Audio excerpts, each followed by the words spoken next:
grattacielo più carismatico di New York diventa la star solitaria del film di Warhol, che indugia con impenitente monotonia sul maestoso Empire State Building per 8 ore e 5 minuti.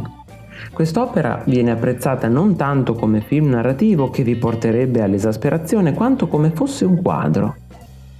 I grattacieli erano ancora una novità quando Steichen scattò questa fotografia del Fullerton Building di Manhattan. Il profilo acuneo della torre si staglia romanticamente nella foschia serale, rendendo la foto un ritratto non tanto del roboante modernismo quanto della città come luogo di un mistero e di una bellezza toccanti. In questa trilogia cinematografica di Barney, il Chrysler Building ospita accadimenti mitici e strani raggiri. Questa torre Art Deco, con la sua cima metallica, è uno dei grattacieli più seducenti di tutti i tempi. Nel film, una disastrosa corsa automobilistica prende vita nell'atrio, mentre un rituale massonico viene svolto all'ultimo piano. Forse era proprio questo quello che vi accadeva nei suoi tempi d'oro.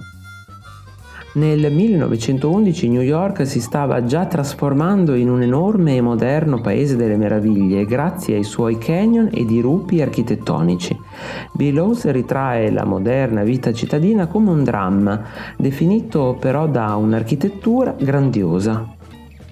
L'artista viene acclamata per i suoi dipinti sensuali dalle forme naturali, ma in questo caso è l'elettricità della città che accende la sua immaginazione. Il Radiator Building di New York brilla di eccitazione e promesse perché la notte appartiene agli amanti e ai grattacieli.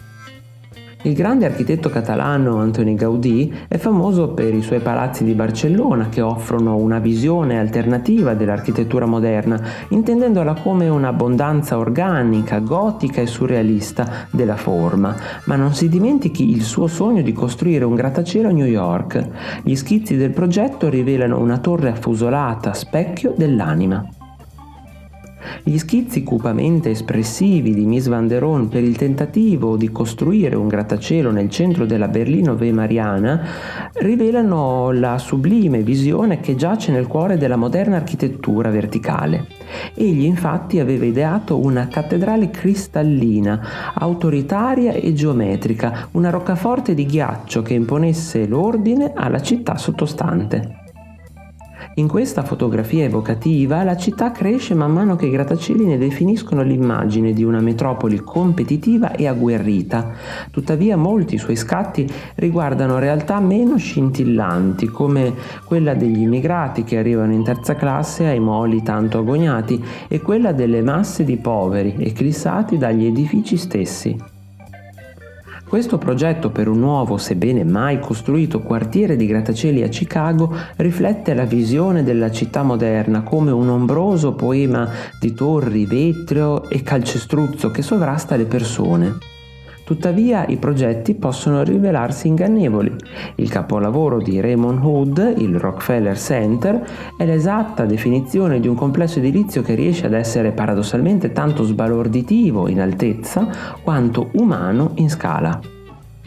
Quando Marcel Duchamp arrivò a New York, il profilo della città costituiva già una realtà moderna colossale.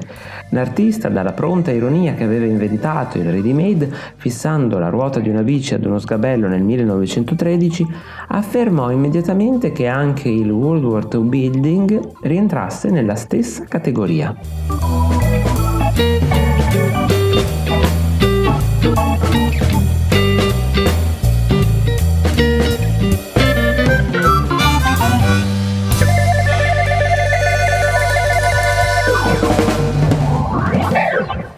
Se il video ti è piaciuto lasciami un like qui sotto, condividilo con i tuoi amici e scrivi anche un commento con un apprezzamento, una critica, ma anche un suggerimento dei temi o argomenti da trattare nei prossimi video. Ciao!